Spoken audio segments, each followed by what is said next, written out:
Hi friends, आज हम प्राचीन भारत के इतिहास का एक बहुत ही इंपॉर्टेंट टॉपिक का नाम हमारे चालुक्य राजवंश, जिसे चालुक्य डायनेस्टी कहते हैं। इनके बारे में काफी डिटेल से चर्चा करेंगे। आप हमारे साथ बने रहिए ताकि आपको इसके बारे में काफी अच्छी जानकारी प्राप्त हो सके। तो शुरुआत करते हैं आज का टॉपिक है चालुक्य राजवंश। चालुक्य राजवंश क्या हमारे एक प्राचीन भारतीय इतिहास का एक बहुत ही प्राचीन राजवंश है, जिसने क्या है 6ठी से 12वीं शताब्दी के बीच में दक्षिणी और मध्य भारत के एक बहुत बड़े हिस्से पर शासन किया था। किसने? चालुक्य राजवंश ने। इस वंश को क्या मुख्य रूप से 3 शाखाओं में विभाजित किया गया है। आप इसे याद रखेंगे चालुक्य वंश की। तो चालुक्य वंश को 3 शाखाओं में विभाजित करके पढ़ा जाता है, जो उनकी राजधानियों और भौगोलिक क्षेत्रों के आधार पर पहचानी जाती है। जिसमें हमारी पहली शाखा आती है हमारी कौन सी? वातापी के चालुक्य, जिन्हें पश्चिमी चालुक्य भी कहा जाता है। दूसरे आते हैं हमारे कल्याणी के चालुक्य, जिन्हें पश्चिमी चालुक्य कहा जाता है। और तीसरे थे हमारे वेंगी के चालुक्य, जिन्हें पूर्वी चालुक्य कहा जाता है। तो 3 शाखाएं थे हमारी चालुक्य की। तो पहली थी हमारी कौन सी? वातापी के चालुक्य। ये चालुक्य वंश की सबसे पहली और सबसे महत्वपूर्ण शाखा थी वातापी के चालुक्य, जिसने लगभग 543 ईस्वी से 753 ईस्वी तक शासन किया था। और इनकी राजधानी हमारी वातापी, जो वर्तमान में बादामी है, वो हुआ करती थी।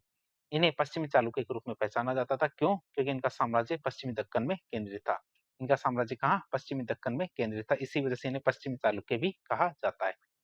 दूसरे चालुक्य तो हमारे पश्चिमी चालुक्य कौन से? कल्याणी के चालुक्य। तो 10वीं शताब्दी में राष्ट्रकूटों के पतन के बाद में, जब राष्ट्रकूटों का पतन हो गया, तब कल्याणी के चालुक्य का उदय हुआ था। किनका? कल्याणी के चालुक्य का उदय कब होता है? जब राष्ट्रकूट खत्म हो जाते हैं। उन्होंने क्या पश्चिमी दक्कन पर शासन किया, इसीलिए उन्हें पश्चिमी चालुक्य कहा जाता है। लेकिन ये हमारे वातापी के चालुक्य से अलग है और एक अलग शाखा थी। वातापी के चालुक्य भी पश्चिमी चालुक्य कहलाते, लेकिन उनके नीचे हुआ करते थे ये कल्याणी के चालुक्य। तो उनसे बिल्कुल अलग थे और इनकी राजधानी क्या थी? कल्याणी थी। आप इसे याद रखेंगे। तीसरे चालुक्य थे हमारे कौन से? वेंगी के चालुक्य। वेंगी के चालुक्य को हम पूर्वी चालुक्य भी कहते हैं। वेंगी के चालुक्य को हम क्या? पूर्वी चालुक्य भी कहते हैं। ये चालुक्य वंश की पूर्वी शाखा थी, जिसका उदय क्या पुलकेशिन द्वितीय के शासनकाल में हुआ था। किसके शासनकाल में? पुलकेशिन द्वितीय के शासनकाल में हमारे जो वेंगी के चालुक्य का उदय हुआ था। उन्होंने क्या पूर्वी दक्कन के वेंगी शासन पर शासन किया था। क्या वेंगी क्षेत्र पर शासन किया था? किसने? वेंगी के चालुक्य ने। इसलिए उन्हें क्या पूर्वी चालुक्य भी कहा जाता है। तीनों के बारे में डिटेल से देखते हैं। पहले आते हैं हमारे कौन से? वातापी या बादामी के चालुक्यों की बात करें तो ये चालुक्य वंश की मूल और सबसे पुरानी शाखा थी। जो हमारे वातापी या बादामी के चालुक्य वंश थे, इनकी बात करें तो ये चालुक्य वंश की मूल और सबसे पुरानी शाखा थी। इनका साम्राज्य क्या वर्तमान कर्नाटक के बीजापुर जिले में केंद्रित था। इनका साम्राज्य क्या था? वर्तमान कर्नाटक के बीजापुर जिले में केंद्रित था। संस्थापक की बात करें तो जयसिंह को वातापी या फिर बादामी के चालुक्य वंश का संस्थापक माना जाता है। किसे? जयसिंह को। और उन्होंने इस क्षेत्र में अपनी शक्ति स्थापित करके एक नए राजवंश की नींव रखी थी। उन्होंने क्या इस क्षेत्र में अपनी शक्ति स्थापित करके एक नए राजवंश की नींव रखी थी। किसने? जयसिंह को। प्रमुख शासकों की बात करें तो इस वंश के प्रमुख शासकों की बात करें तो इस वंश के प्रमुख शासक एक क्रम में थे, जिन्होंने क्या धीरे धीरे साम्राज्य का विस्तार किया और इसे मजबूत किया था। जैसे हमारे कौन कौन से शासक थे? जैसे हमारे सबसे पहले आए थे जयसिंह। उन्होंने वातापी, जो वर्तमान बादामी है, उसमें चालुक्य वंश की स्थापना की थी, जो इस राजवंश का सबसे प्रारंभिक केंद्र माना जाता है। कौन सा? हमारे वातापी। जयसिंह की बात करें, जयसिंह ने क्या वातापी या आधुनिक बादामी में चालुक्य वंश की स्थापना की थी, जो इस राजवंश का प्रारंभिक केंद्र बना था। रणराग की बात करें तो रणराग जयसिंह का ही बेटा था। उन्होंने उन्हें क्या गदा युद्ध में अपनी निपुणता के लिए जाना जाता है। हमारे रणराग की बात करें तो रणराग को क्या गदा युद्ध में अपनी निपुणता के लिए जाना जाता है, जो ये दिखाता है कि वो एक युद्ध कौशल योद्धा थे। क्या एक कुशल योद्धा थे? कौन? हमारे रणराग। रणराग का मतलब वैसे युद्ध प्रेमी होता है। कीर्तिवर्मन की बात करें, कीर्तिवर्मन प्रथम प्रथम की, तो उन्हें आधुनिक वातापी या बादामी का उन्हें क्या आधुनिक वातापी या बादामी का वास्तविक निर्माता माना जाता है। जो वर्तमान वातापी या बादामी आप देखते हो, वो वर्तमान हमारे किन के समय में बनी थी? हमारे कीर्तिवर्मन के समय बनी थी। उन्होंने क्या क्षेत्र के विकास और वास्तुकला में बहुत ही महत्वपूर्ण योगदान दिया था। अगले शासक आते हैं हमारे कौन? मंगलेश। मंगलेश ने अपने भतीजे पुलकेशिन द्वितीय के द्वारा अपनी हत्या किए जाने का शासन किया। क्या? मंगलेश ने अपने भतीजे पुलकेशिन द्वितीय द्वारा अपनी हत्या किए जाने तक शासन किया था। मतलब उनकी हत्या की गई थी। किसने? पुलकेशिन द्वितीय ने। जो चालुक्य वंश के आंतरिक संघर्षों को दिखाता है। और सबसे महान शासक आते कौन? पुलकेशिन द्वितीय। उनकी बात करते हैं। बड़े शासकों में आते हैं पुलकेशिन द्वितीय। तो इनसे पहले कौन थे? हमारे मंगलेश थे। कौन थे? मंगलेश। पुलकेशिन द्वितीय की बात करें, पुलकेशिन द्वितीय वातापी या बादामी के चालुक्य वंश के सबसे महान और शक्तिशाली शासक थे। उनके शासनकाल में चालुक्य साम्राज्य अपने चरमोत्कर्ष तक पहुंचा था। उन्होंने क्या पल्लव वंश के शासक महेंद्र वर्मन को हराया था। महेंद्र वर्मन को किसने हराया? हमारे पुलकेशिन द्वितीय ने। और उनके साम्राज्य के उत्तरी भाग पर उनके उनके साम्राज्य के उत्तरी भाग पर अधिकार कर लिया था। किसके? महेंद्र वर्मन के। ये हमारे चालुक्य और पल्लवों के बीच जो लंबी प्रतिद्वंदिता थी, इसकी शुरुआत थी हमारी किनसे? पुलकेशिन द्वितीय से। पुलकेशिन द्वितीय ने अपने छोटे भाई विष्णुवर्धन को, या अपने छोटे भाई विष्णुवर्धन को विजित क्षेत्र के उत्तरी भाग का शासन बना दिया था। उन्होंने जो क्षेत्र जीता था, तो उस विजित क्षेत्र का उत्तरी भाग का शासक किसे बना दिया? अपने छोटे भाई विष्णुवर्धन को।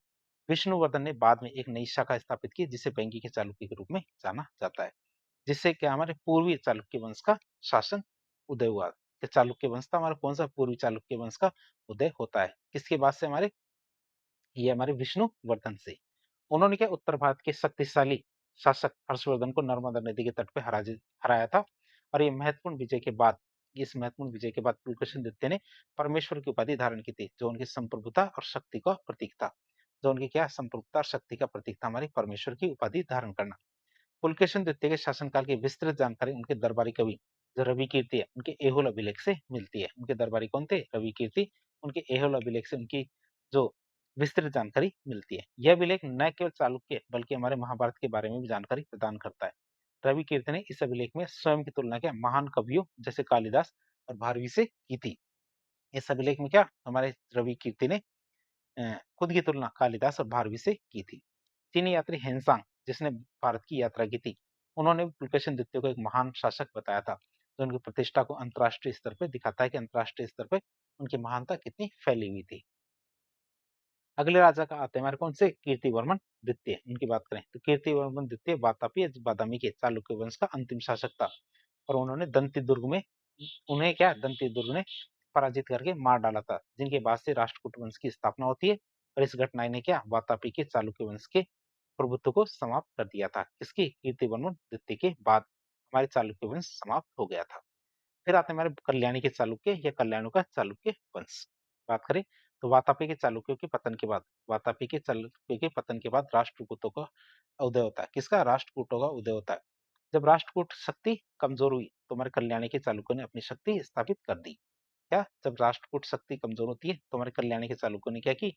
अपनी शक्ति को वापस से स्थापित कर लिया। संस्थापक की बात करें कल्याणी के चालुक्यों की, तो तैलप द्वितीय को, इसको तैलप द्वितीय को कल्याणी के चालुक्य वंश का संस्थापक माना जाता है। किसे? तैलप द्वितीय को। उन्होंने क्या राष्ट्रकूटों के पतन का, जो उनका पतन हुआ था राष्ट्रकूटों का, उनका पतन का लाभ उठाकर कल्याणी में एक स्वतंत्र चालुक्य वंश की स्थापना की थी। कहाँ पे? कल्याणी में एक स्वतंत्र चालुक्य राज्य की स्थापना की थी। बात करें इनके प्रमुख शासकों की, तो इस शाखा के प्रमुख शासक थे कौन? तैलप द्वितीय, विक्रमादित्य 6 और सोमेश्वर थर्ड। तो इनके बारे में बात करें तो हमारे तैलप द्वितीय कौन थे? इन्होंने कल्याणी में चालुक्य वंश की स्थापना की थी और इस नई शाखा की नींव रखी थी, जो आगे चल के क्या दक्षिण भारत में एक बहुत ही प्रमुख शक्ति बन गई थी। विक्रमादित्य 6 की बात करें तो विक्रमादित्य 6 कल्याणी के चालुक्य वंश के एक बहुत ही प्रमुख और विद्वान शासक थे। और उनके दरबार में कई विद्वान काम करते थे। किनके? विक्रमादित्य 6 के। बात करें उनके दरबार में कौन कौन से विद्वान थे? एक थे हमारे विल्हण। विल्हण की बात करें तो विल्हण क्या थे? विक्रमादित्य 6 के दरबारी विद्वान थे।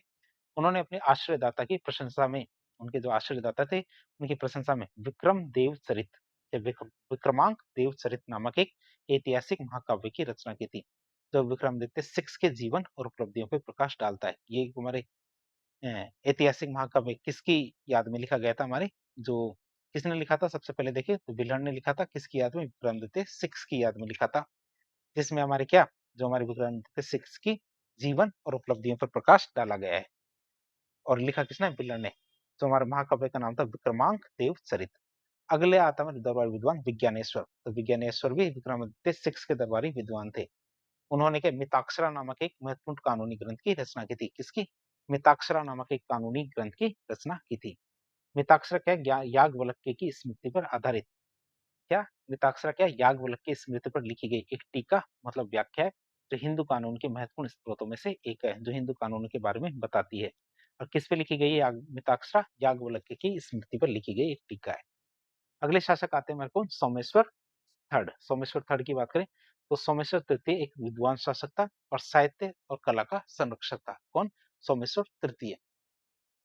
उन्होंने क्या मानसोल्लास, क्या मानसोल्लास नामक एक विश्वकोशीय ग्रंथ की रचना की थी। किसकी? मानसोल्लास नामक एक विश्वकोशीय ग्रंथ की रचना की थी। मानसोल्लास की बात करें तो मानसोल्लास पुस्तक का विषय क्या अत्यंत विविध था, जिसमें क्या हमारे शिल्प शास्त्र मतलब कला और वास्तुकला और भोजन पकाने की विधियों के बारे में विस्तृत रूप से वर्णन किया गया है। और यह क्या उस समय के ज्ञान और कला में शासकों की जो गहरी रुचि थी उसके बारे में बताता है। तीसरा हमारा वंश आता कौन सा? वेंगी के चालुक्य, वेंगी का चालुक्य वंश। उसकी बात करें तो यह हमारे चालुक्य वंश की पूर्वी शाखा थी। ये क्या थी? हमारी चालुक्य वंश की पूर्वी शाखा थी, जिसका उदय क्या हमारे पुलकेशिन द्वितीय के छोटे भाई विष्णुवर्धन के द्वारा किया गया था। संस्थापक की बात करें तो विष्णुवर्धन को वेंगी के चालुक्य वंश का संस्थापक माना जाता है। विष्णुवर्धन को क्या वेंगी के चालुक्य वंश का संस्थापक माना जाता है। पुलकेशिन द्वितीय ने उन्हें क्या पूर्वी दक्कन के विजय क्षेत्रों का प्रशासक नियुक्त किया था। किसका? जो हमारे पुलकेशिन द्वितीय थे, तो उसने क्या अपने छोटे भाई विष्णुवर्धन को पूर्वी दक्कन के विजय क्षेत्रों का प्रशासक नियुक्त किया था और बाद में उन्होंने क्या अपनी स्वतंत्र सत्ता वहां पे स्थापित कर ली थी। प्रमुख शासक कौन थे? एक ही थे हमारे कौन? विष्णुवर्धन। तो इस शाखा के प्रारंभिक और मुख्य शासकों में कौन आता है? हमारे विष्णुवर्धन का नाम आता है। विष्णुवर्धन की बात करें तो विष्णुवर्धन ने वेंकी में चालुक्य वंश की स्थापना की थी, जिससे हमारे आंध्र प्रदेश के पूर्वी तटीय क्षेत्रों में चालुक्य शासन का विस्तार होता है। अब हम देखेंगे चालुक्यों का सांस्कृतिक योगदान। चालुक्यों के सांस्कृतिक योगदान के बारे में बात करें तो चालुक्यों ने दक्षिण भारत की कला और वास्तुकला में महत्वपूर्ण योगदान दिया था, खासकर वो भी मंदिर निर्माण कला में। उनकी कला में उत्तर भारतीय मतलब नागर और दक्षिण भारतीय मतलब द्रविड़ शैलियों का मिश्रण देखने को मिलता है। तो चालुक्य का जो हमारे मंदिर निर्माण कला है उसमें दोनों शैलियां मतलब उत्तर भारतीय दक्षिण भारतीय द्रविड़ और नागर दोनों शैलियों का मिश्रण देखने को मिलता है। चालुक्य कला के प्रमुख स्थानों की बात करें तो इसमें हमारे प्रमुख स्थान सबसे पहले आता है वातापी या बादामी, जो हमारे बीजापुर कर्नाटक में है। बीजापुर जिला है कर्नाटक में, वहां की बात करें तो चालुक्य ने वातापी या बादामी में कई शिवालय मतलब शिव मंदिरों और गुफाओं का निर्माण करवाया था। ये हमारे गुफा मंदिर मूर्तियों और वास्तुकला के लिए प्रसिद्ध है। जो हमारे गुफा मंदिर है ये क्या हमारी मूर्तियों और वास्तुकला के लिए प्रसिद्ध है। बादामी क्या कर्नाटक के बीजापुर जिले में स्थित है। बादामी कहाँ है? बीजापुर के कर्नाटक जिले में स्थित है। दूसरा क्षेत्र आता है हमारे कौन सा? एहोल। एहोल की बात करें ये हमारे बीजापुर जिले में है, जो हमारे क्या है कर्नाटक में। तो एहोल को अक्सर क्या भारतीय वास्तुकला का पालना या फिर मंदिरों का शहर कहा जाता है। क्या एहोल को क्या कहते हैं? हमारे भारतीय वास्तुकला का पालना या फिर मंदिरों का शहर कहा जाता है। क्यों? क्योंकि यहाँ लगभग 70 मंदिर निर्मित है, जो क्या विभिन्न स्थापत्य शैलियों के विकास को दिखाते हैं। बात करें हमारे चालुक्य के प्रसिद्ध मंदिरों के बारे में देखें तो एक मंदिर आता है हमारा लाडको शिव मंदिर, जिन्हें लाडखान शिव मंदिर भी कहते हैं। तो ये चालुक्य वास्तुकला का एक शुरुआती उदाहरण है, जो हमारे प्राचीन मंडप शैली में निर्मित मंदिर है। जो हमारे क्या लाडको शिव मंदिर है, ये आप देख सकते हैं। ये शुरुआती शिव मंदिर है। फिर आते हैं माँ दुर्गा का मंदिर। ये मंदिर क्या अपनी अनूठी योजना और मूर्तियों के लिए जाना जाता है, जिसमें क्या एक अर्धवृत्ताकार गर्भगृह है, जिसे आप क्या प्राचीन संसद के रूप में भी देख सकते हैं। जो हमारा प्राचीन संसद का रूप है, इसी का रूप माना जा सकता है माँ दुर्गा का मंदिर। तीसरा मंदिर आता है मेघुती जैन मंदिर। तीसरा मंदिर कौन सा था? मेघुती जैन मंदिर। तो इस जैन मंदिर का निर्माण रवि कीर्ति ने करवाया था। जो हमारा मेघुती का जैन मंदिर है ये वाला, इस मंदिर का निर्माण किसने कराया था? हमारे रवि कीर्ति ने कराया था, जो हमारे क्या पुलकेशिन द्वितीय का दरबारी कवि था। ये हमारे चालुक्य शासकों के द्वारा जैन धर्म के प्रति जो उनकी सहिष्णुता थी उनको दिखाता है। पट्टाडकल के मंदिर की बात करें, पट्टाडकल हमारे बीजापुर कर्नाटक में है। यहाँ पट्टाडकल कहाँ पे है? हमारे बीजापुर कर्नाटक में। तो पट्टाडकल क्या हमारे यूनेस्को की विश्व धरोहर स्थल है, जो हमारे चालुक्य कला के विकास का एक बहुत ही महत्वपूर्ण केंद्र है। चालुक्य ने यहाँ पे 10 मंदिरों का निर्माण करवाया था। कितने? 10 मंदिरों का निर्माण करवाया था, जिसमें हमारे 4 मंदिर हमारे नागर शैली में और 6 मंदिर हमारे द्रविड़ शैली में निर्मित है। 4 मंदिरों की बात करें तो इन 10 मंदिरों में से 4 मंदिर नागर शैली में निर्मित है, जो हमारे उत्तर भारतीय मंदिर वास्तुकला की विशेषता को दिखाते हैं, जिनमें से एक खास मंदिर है कौन सा? पापनाथ मंदिर। द्रविड़ शैली के मंदिर की बात करें तो शेष 6 मंदिर द्रविड़ शैली में निर्मित है, जो हमारे दक्षिण भारतीय मंदिर वास्तुकला की विशेषता को दिखाते हैं, जिनमें हमारे विरूपाक्ष मंदिर, संगमेश्वर मंदिर प्रमुख है। विरूपाक्ष मंदिर की बात करें तो विरूपाक्ष मंदिर हम्पी में नहीं बल्कि कहाँ? पट्टडकल में है। आप इसे याद रखेंगे, विरूपाक्ष मंदिर क्या हम्पी में नहीं है बल्कि कहाँ पे? पट्टडकल में है। और चालुक्य वास्तुकला का एक बहुत ही उत्कृष्ट उदाहरण माना जाता है हमारे क्या? विरूपाक्ष मंदिर। पट्टडकल की बात करें तो पट्टडकल में कुछ मंदिरों का निर्माण हमारे विक्रमादित्य सेकंड की जो पत्नी थी महादेवी, उन्होंने करवाया था। पट्टडकल में जो मंदिर थे उनमें से कुछ मंदिरों का निर्माण विक्रमादित्य सेकंड की पत्नी महादेवी ने करवाया था, जो शासक वर्ग के संरक्षक को दिखाता है कि शासकों ने इसमें इंटरेस्ट लिया था। हैंसांग की बात करें तो चीनी यात्री हैंसांग ने अपने वृत्तांतों में लेख दिया था कि चालुक्य शासक शिक्षा के प्रेमी थे। चालुक्य शासक क्या थे? शिक्षा के प्रेमी या व्यसनी थे, जिससे ये पता चलता है कि उन्होंने ज्ञान और विद्या को बहुत ज्यादा महत्व दिया था। उन्होंने क्या? ज्ञान और विद्या को बहुत ज्यादा महत्व दिया था। बात करें उनकी पुस्तकों की तो चालुक्य काल में बहुत सारी महत्वपूर्ण साहित्यिक कृतियां रची गई थी, जैसे हमारे एक थी शब्दावतार। तो व्याकरण पर आधारित एक बहुत ही महत्वपूर्ण पुस्तक थी, जिसकी रचना किसने? गंगा राजा दुर्विनीता ने की थी। किसने? गंगा राजा दुर्विनीता ने हमारे शब्दावतार एक व्याकरण पुस्तक थी, उसकी रचना की थी। अगले हमारी पुस्तक थी जैनेन्द्र व्याकरण। ये व्याकरण ग्रंथ की रचना उदयदेव पंडित ने की थी। किसने? उदयदेव पंडित ने हमारे किसकी रचना की थी? जैनेन्द्र व्याकरण की। और नीति वाक्यामृत की बात करें तो यह हमारे नीति शास्त्र और शासन पर आधारित एक पुस्तक है, जिसकी रचना क्या? सोमदेव सूरी ने की थी। तो इस तरह आज एक लेक्चर के जरिए हमने प्राचीन भारत के इतिहास का एक बहुत ही इंपॉर्टेंट टॉपिक चालुक्य वंश के बारे में काफी डिटेल से जानने की कोशिश की। तो इस प्रकार के इन्फॉर्मेटिव वीडियो देखने के लिए हमारे चैनल से जुड़े। वीडियो यदि पसंद आया तो लाइक करें, चैनल को सब्सक्राइब करें, अपने दोस्तों के साथ शेयर करें। धन्यवाद।